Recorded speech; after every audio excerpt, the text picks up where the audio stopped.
With us on set is Nelson DeMille. I'm very glad to have him here. Welcome to the show. Thank you, Donna. Now, we met through a charity event a while back, right. And Crohn's and Colitis Foundation, and you have been so hospitable and so nice to me. So I was very excited when you said you'd come. Tell us about your most recent book, Radiant Angel. Right. Radiant Angel is the 7th book in the series of John Corey. John Corey, ex-NYPD, a homicide detective, now working for the Federal Joint Terrorist Task Force. And the first book I wrote was Plum Island, and that was the first John Corey book. Meant to be a standalone book, because I had never done a series before.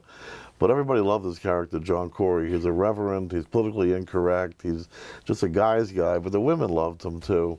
So I get so much fan mail about John Corey, so I wrote the second book, The Lion's Game, and on, and now this is the 7th book in the series. And John Corey has now got a different job. He's still working for the feds, but he's working for the diplomatic surveillance group, and his job is to follow UN diplomats, especially from unfriendly countries. And when this book opens, he's staked out outside the Russian mission to the UN on East, I'm trying to think, 40-something Street, with his new partner, a woman named Tess Faraday, and they're waiting for one of the Russian so-called diplomats, who's really a spy, to come out of the building, Colonel Petrov, rather. And Petrov is SVR, which is like the old KGB. And he comes out of the building, gets in his car with a chauffeur and 2 other Russians, and they take off and they head toward the east end of Long Island. And John Corey and his new partner and another team follow them out to Southampton. That's how the book opens. And your locations are where? Everybody, you write about locations on Long Island. Yeah, this book is set almost all on Long Island, Manhattan, and then Southampton. And I won't give away the whole plot, but then from Southampton they go by boat back to Manhattan. So, you know, this is all local settings. John Corey, in the last book, The Panther, actually, that whole book took place in Yemen. It was kind of interesting, because Yemen is, you know, a hot spot, but all my fans wanted this, the book set back in New York. They love the setting of New York. So this one, I listened to my fans, so this one is set in New York. Now, when you come up with a character idea, and then it has a life all of its own, do you put an image of what that guy looks like in your mind as you're writing? Do you know who he is? Well, I know who he is in terms of his head, yeah. Okay. And his background. Physically, I don't do a lot of physical descriptions of my books. And I think, I let the reader, I give some clue, but the reader is really filling this person in. When I did General's Daughter, as good for instance, and it was made into a movie with John Travolta, but I never pictured John Travolta as my guy of Paul Brenner. Paul Brenner was Irish from South Boston, and he's kind of more of a kind of a ruddy guy in my mind. But that's the downside of really focusing in too much on the physical description, because people will fill it in. But people who didn't see the movie, and everybody said to me before the movie came out, Travolta is not Paul Brenner. But as it turned out, Travolta's a good actor, so he's Paul Brenner, just like in The Godfather with Corleone. I mean, did we ever think that, help me out on his name, gosh, how many years have gone by? The guy who played The Godfather. Lou Vaccarelli would know that answer. Lou Vaccarelli. Solid. There you go. Isn't it funny? Like the biggest actor in America, we can't remember his name. No, it happens to all of us. Right. But who would have thought that Marlon Brando would have been Don Corleone? But he was. So But when you read, you got to bring imagination into the book, as opposed to the movies, with nothing left of the imagination. And I think I just get the right, the right temperament of the character, the right balance between who the character is and what people should imagine he or she is. I do mostly interior on the characters, mostly what's going on in their head, so we kind of know who that person is. Who they are at their core. Exactly. Yeah, you're very good at that. That's one of nice. When I talk to some of your fans, one of the things they say is, they're like, I love the way that DeMille writes, because you draw them in. Like you're like a page turner kind of book. Like people sometimes are so addicted to your books, and I'm sure they tell you this, that they can't put them down. Yeah, that's good. That's a good skill, right? And I know that you longhand your books. Right. Tell us how you actually write your books. I write longhand. I don't type well. I don't type as fast as I think. Although as I get older, I'm thinking a little slower. Maybe if my typing, if it got better, it would balance out. I started years ago just using legal pads. You know, I started this as a hobby on a kitchen table, and I had a bunch of legal pads at home, and I had number 1, number 2 pencils, the softer ones because they glide easier, and I had an old hand crank pencil sharpener. I didn't even own a typewriter, but I didn't know how to type that well.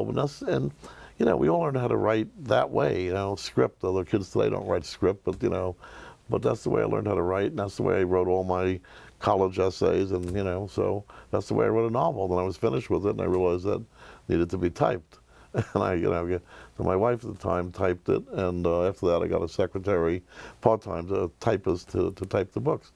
And I realized that I was, you know, more, I don't know, more creative. You know, when you just have a cup of coffee in one hand, maybe a reference book, and you got a pencil, and well, now I have an electric pencil sharpener. Ah. I moved up, and it works for me, and it works for some other authors. There are a few authors out there who still write longhand. I know Kurt Vonnegut used to write longhand. There's a few others that don't come to mind now, but I think you lose something when you're on the computer, and unless you're really good and you can compose on the keypad, but I can't compose on the TV. So I'm thinking of other things like spacing, but you don't have to think about that when you're handwriting. And I can usually write, you know, 2,000-3,000 words a day handwritten.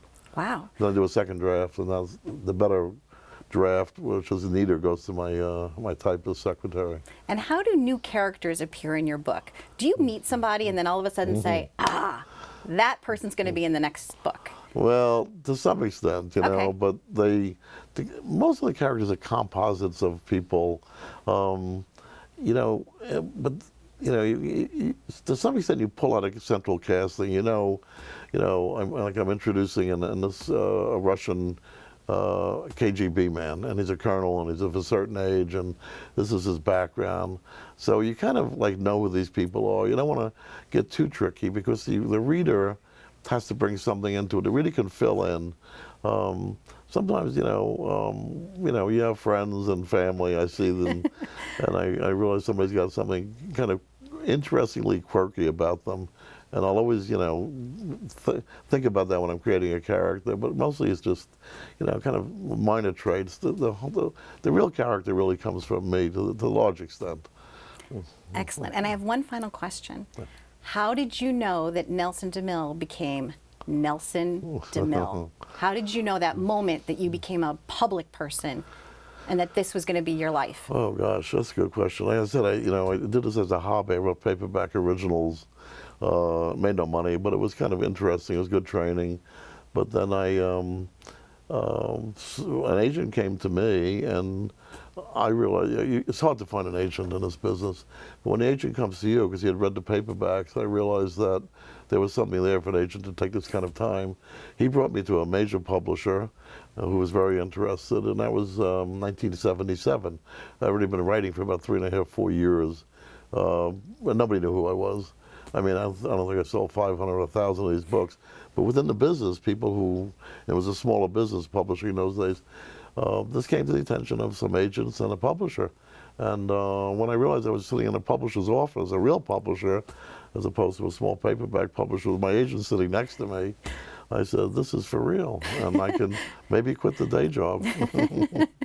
Well, it is for real, and you have thousands and thousands of fans, and we thank you so much. Oh, thank you. It's been lovely to visit with you, and Same I here. hope you'll come back. Like every time you have a new book. Yes. There you Absolutely. go. And I know Absolutely. people want to know if people are going to turn them into movies, and Yeah. that's a possibility. You're working on a lot of different things. Yeah, we're working on a lot of different movie things, mostly TV now. Great. TV series. Cable is interested in this. HBO and AMC are interested in the series, the John Corey series. I wish you the best of luck. And are you Thanks, right-handed or left-handed? Right-handed. May I touch your right hand?